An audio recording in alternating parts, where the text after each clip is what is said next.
Hello friends, welcome to Pankaj education point. आज एक बार फिर हाजिर हैं एक नया वीडियो सेशन लेकर के। पिछले वीडियो सेशन में मैंने यूज ऑफ आर्टिकल्स में द के बारे में बताया था।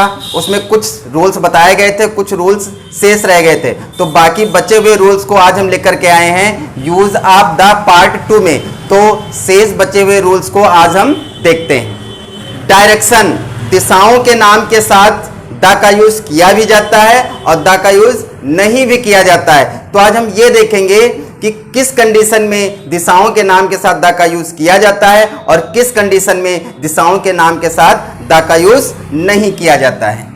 ये दो एग्जांपल देखिए। पहला एग्जांपल है he is coming from the east और दूसरा है माई हाउस फेसेस ईस्ट। इसमें आप देख रहे हैं कि पहले एग्जांपल में ईस्ट से पहले द का यूज हुआ है और दूसरे एग्जांपल में ईस्ट से पहले द का यूज नहीं हुआ है। तो यही कंडीशन है, मतलब द का यूज दिशाओं के नाम के साथ करते भी हैं और दिशाओं के नाम के साथ नहीं करते हैं। तो इसको बहुत ध्यान से समझिए।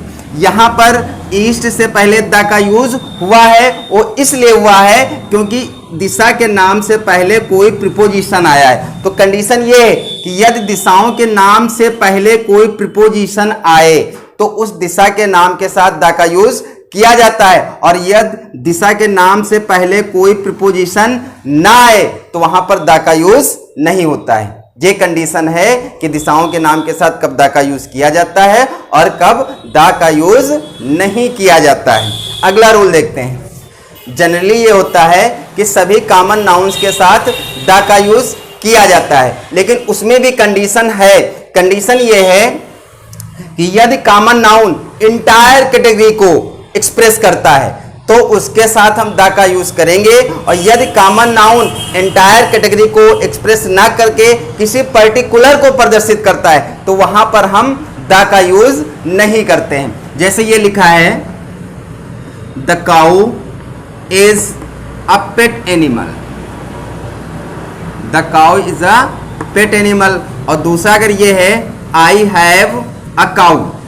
अब जरा ध्यान से देखिए, यहां पर लिखा the cow is a pet animal और काउ से पहले द का यूज किया गया है। तो यहां पर जो काउ यूज किया गया है ये एंटायर कैटेगरी के लिए यूज किया गया है। वो चाहे मेरी गाय हो, चाहे किसी दूसरे की हो, चाहे जिसकी काउ हो, मतलब सबको लेकर के बात की गई है यहाँ पर कि गाय एक पालतू जानवर है। तो यहाँ पर काउ से पहले द आर्टिकल का यूज किया गया है क्योंकि ये पूरी इंटायर कैटेगरी को प्रदर्शित करता है। और यहाँ पर आई हैव अ काउ, यहाँ पर पर्टिकुलर एक गाय की बात की जा रही है, वो किसकी? मेरी। मतलब यहाँ पर मेरी काउ की बात की जा रही है, मतलब किसी पर्टिकुलर काउ की बात की जा रही है। और जब किसी पर्टिकुलर नाउन की बात की जाए तो उससे पहले द का यूज नहीं होता है।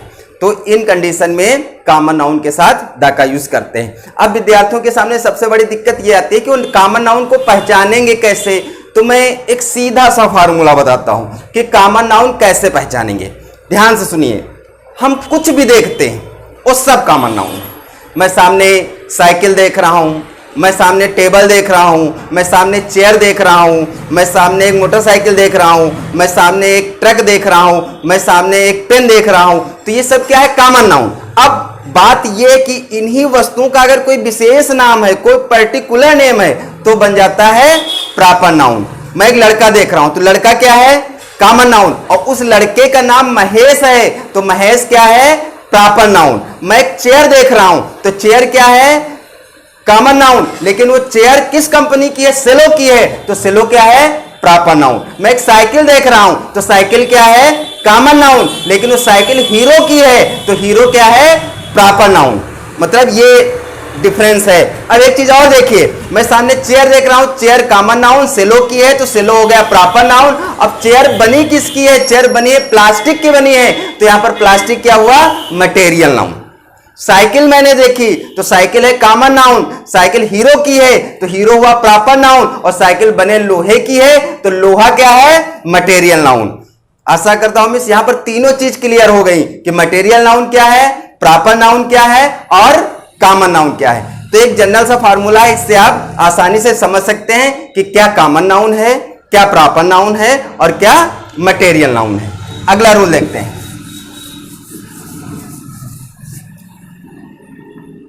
कोई भी लैंग्वेज है, भाषा है, तो किसी भी भाषा के साथ द का यूज नहीं करते हैं, लेकिन यदि भाषा से पहले द का यूज करते हैं तो वो उस देश के निवासियों को प्रदर्शित करता है। जैसे ये लिखा है इंग्लिश, तो यहां पर इंग्लिश ये क्या है? भाषा है। यहां पर इंग्लिश क्या है? भाषा है। अगर हम लिख दें द इंग्लिश, तो यहां पर द इंग्लिश क्या बन गया? अंग्रेज। अगर यहां पर लिखा है फ्रेंच, तो ये फ्रेंच क्या है? भाषा है। अगर हम लिख दें द फ्रेंच, तो द फ्रेंच क्या हो गया? ये हो गया फ्रांसीसी। फ्रांसीसी मतलब फ्रांस के लोग। फ्रांसीसी मतलब फ्रांस के लोग।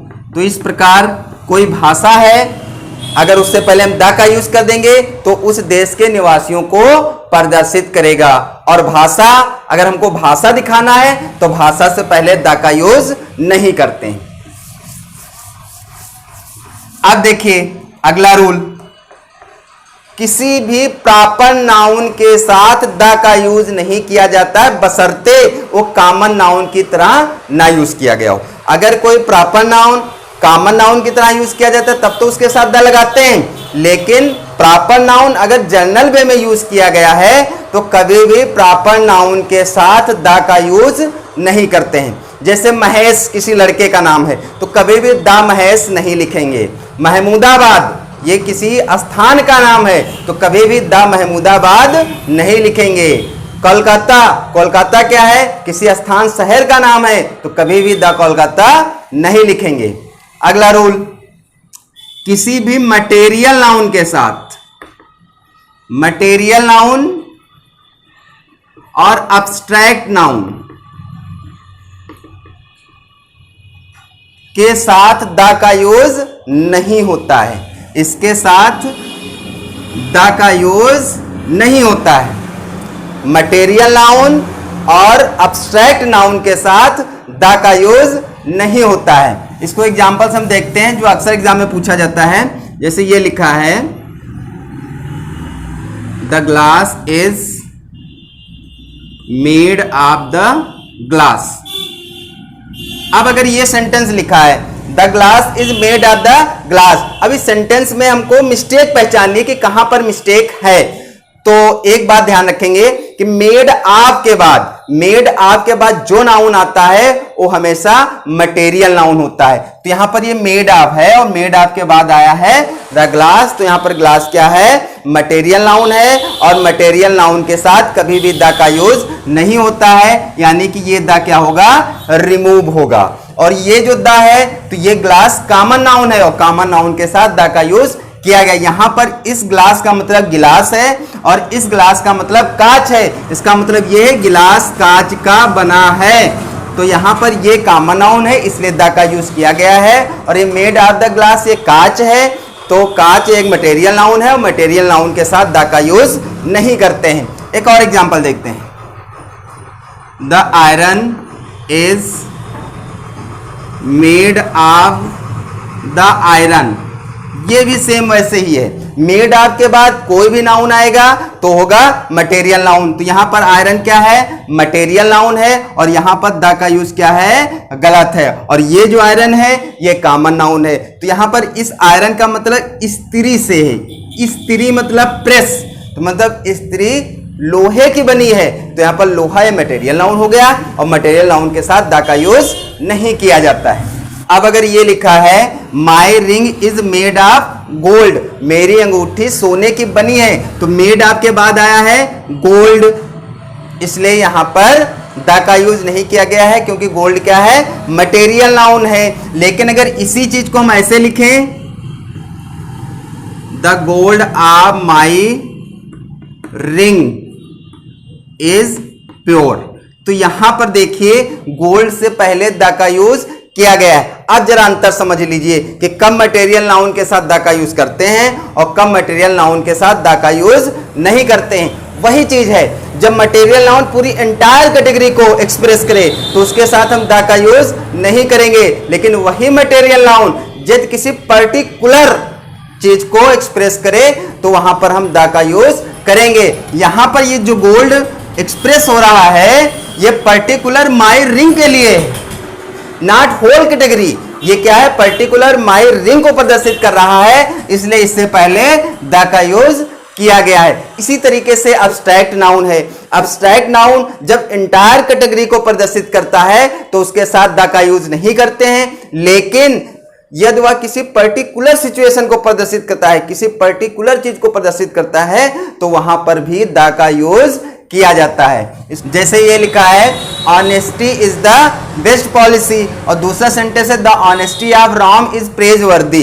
तो पहले में देखिए ऑनेस्टी से पहले द का यूज नहीं किया गया है, और दूसरे में ऑनेस्टी से पहले द का यूज किया गया है। यहां पर जो ऑनेस्टी है ये होल कैटेगरी, इंटायर कैटेगरी को प्रदर्शित करता है, मतलब ईमानदारी सबसे अच्छी नीति है। और यहां पर क्या कहा गया है, ऑनेस्टी ऑफ राम, राम की ईमानदारी, मतलब किसी पर्टिकुलर व्यक्ति की ईमानदारी की बात की जा रही है, इसलिए इससे पहले द का यूज किया गया है और यहां पर द का यूज नहीं किया गया है। तो ये ध्यान रखेंगे, यदि मटेरियल नाउन है और अब्स्ट्रैक्ट नाउन है, अगर ये इंटायर कैटेगरी को एक्सप्रेस करता है तो इसके साथ द का यूज नहीं करते हैं, और यदि ये किसी पर्टिकुलर चीज को एक्सप्रेस करता है तो इसके साथ में हम द का यूज करते हैं। एक चीज यहां पर और ध्यान रखेंगे कि मटेरियल नाउन और अब्स्ट्रैक्ट नाउन को कभी भी प्लूरल नंबर में नहीं लिखते हैं, ये हमेशा सिंगुलर नंबर में ही लिखा जाता है। इस पर भी एक एग्जांपल हम देख लेते हैं।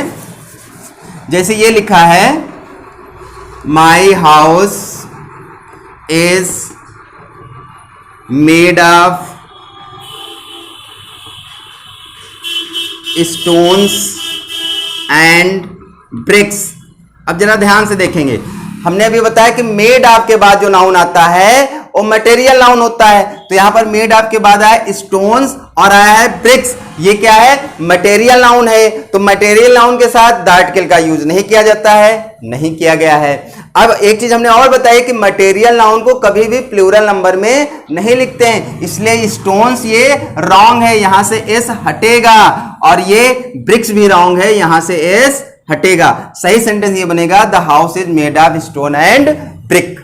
अगला रूल देखते हैं, school, college, university, church, temple, hospital, jail, bed आदि ऐसे नाउन हैं जिनके साथ द आर्टिकल का यूज किया जाता है और नहीं भी किया जाता है। अब हमको कंडीशन देखनी है कि कब इनके साथ द का यूज करेंगे और कब इनके साथ द का यूज नहीं करेंगे।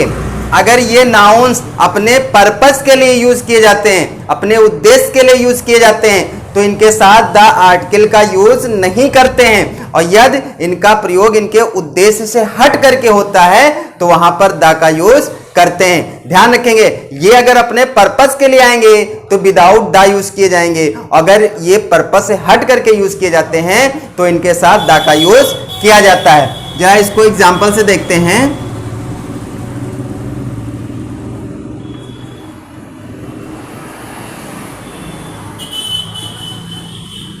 जैसे ये लिखा है, he goes to school daily, वह प्रतिदिन विद्यालय जाता है। इसका मतलब ये कि वो प्रतिदिन विद्यालय जाता है, तो यानी कि विद्यालय के काम से जाता है, या तो पढ़ने जाता है या तो पढ़ाने जाता है, और विद्यालय का उद्देश्य ही होता है पढ़ना और पढ़ाना, तो यहाँ पर वो अपने उद्देश्य से जा रहा है, इसलिए स्कूल से पहले द आर्टिकल का यूज नहीं किया गया है। अगर हम ये लिख दें, his father went to school to meet the principal। अगर हम ये लिख दें, his father went to school to meet the principal, उसके पिताजी स्कूल को प्रधानाध्यापक से मिलने गए, तो उसके जो पिता गए वो पढ़ने और पढ़ाने नहीं गए, मतलब वो उसके पर्पस से नहीं गए बल्कि किसी अन्य उद्देश्य से गए। तो ऐसी कंडीशन में यहां पर स्कूल से पहले द का यूज होगा, स्कूल से पहले द का यूज होगा, और जब अपने उद्देश्य के लिए यूज किया जाता है तो इसके साथ द का यूज नहीं होता है। जैसे इसी तरीके से जैसे ये बेड है, बेड देखिए, बेड का क्या है, बेड किस लिए यूज किया जाता है, बेड सोने के लिए यूज किया जाता है, बेड पर लेटा जाता है, मतलब लेटने के यूज किया जाता है। अगर हम ये कहें, he is sitting on bed, ये सेंटेंस है, he is sitting on bed। अब सेंटेंस देखिए और बताइए ये सही है गलत है। देखिए ध्यान से, ये सेंटेंस रॉन्ग है, यहां पर बेड से पहले द का यूज किया जाएगा। क्यों किया जाएगा, क्योंकि बेड क्यों किया जाएगा? क्योंकि जो बेड है ये बेड बैठने के लिए नहीं है, बेड पर बैठा नहीं जाता है, बेड बैठने के पर्पज से नहीं है, बेड पर है लेटा जाता है, बेड सोने के लिए होता है, लेकिन वो बेड पर बैठा हुआ है, बैठने के लिए तो चेयर होती है, सोफा होता है, इसलिए यहां पर हम बेड से पहले किसका यूज करेंगे? द का यूज करेंगे। लेकिन अगर हम ये कहें I am going to bed, I am going to bed, इसका मतलब यह है कि मैं सोने जा रहा हूं, और बेड सोने के लिए होता है, इसलिए इसके साथ हम द का यूज नहीं करेंगे। तो स्टूडेंट्स अच्छी तरीके से समझ लें, ये जो नाउन्स हैं अगर ये अपने उद्देश्य के लिए यूज किए जाते हैं तो इनके साथ द का यूज करेंगे, और यदि ये अपने उद्देश्य के लिए नहीं यूज किए जाते हैं तो इनके साथ हम द का यूज नहीं करेंगे। अब आगे देखते हैं, ये कुछ ऐसे वर्ब्स हैं, इनके बाद यदि कोई नाउन आता है तो उस नाउन के साथ हम द का यूज नहीं करते हैं। Elect, select, make, appoint, declare, इनके बाद यदि कोई नाउन आता है तो उस नाउन के साथ हम द का यूज नहीं करते हैं। जैसे ये लिखा है he was elected the president, अगर ये लिखा है तो ये सेंटेंस पूरी तरीके से रॉन्ग है, क्योंकि इलेक्टेड के बाद जो प्रेसिडेंट ये नाउन आया है इसके साथ हम द का यूज नहीं करेंगे। यहां से द का यूज हटेगा, मतलब यहां से द हटेगा। लेकिन अगर यही इसके बाद ना आया हो, पहले आ जाए, जैसे ये कहा जाए the president of India is mister Ramnath Kovind, अगर ये कहा जाए तो यहां पर प्रेसिडेंट से पहले द का यूज हुआ है, लेकिन यहां पर इस वर्ब के बाद आया है, एज अ कॉम्प्लीमेंट है, तो यहां पर हम द का यूज नहीं करेंगे। तो इसी तरीके से इन वर्ब्स के बाद कोई भी नाउन आए तो उसके साथ हम द का यूज नहीं करते हैं। आगे देखते हैं, अगला रूल है गेम के नाम के साथ द का यूज नहीं होता है, मतलब कोई भी खेल है तो खेल के नाम के साथ हम द का यूज नहीं करेंगे। जैसे ये लिखा है he is playing the cricket, तो यहां पर ये सेंटेंस क्या है? पूरी तरीके से गलत है। क्रिकेट किसी खेल का नाम है और इसके साथ हम द का यूज नहीं करेंगे, तो खेल के नाम के साथ द का यूज नहीं करते हैं। अगला रूल है kind of, sort of, type of, variety of, इनके साथ किसी भी आर्टिकल का यूज नहीं होता है।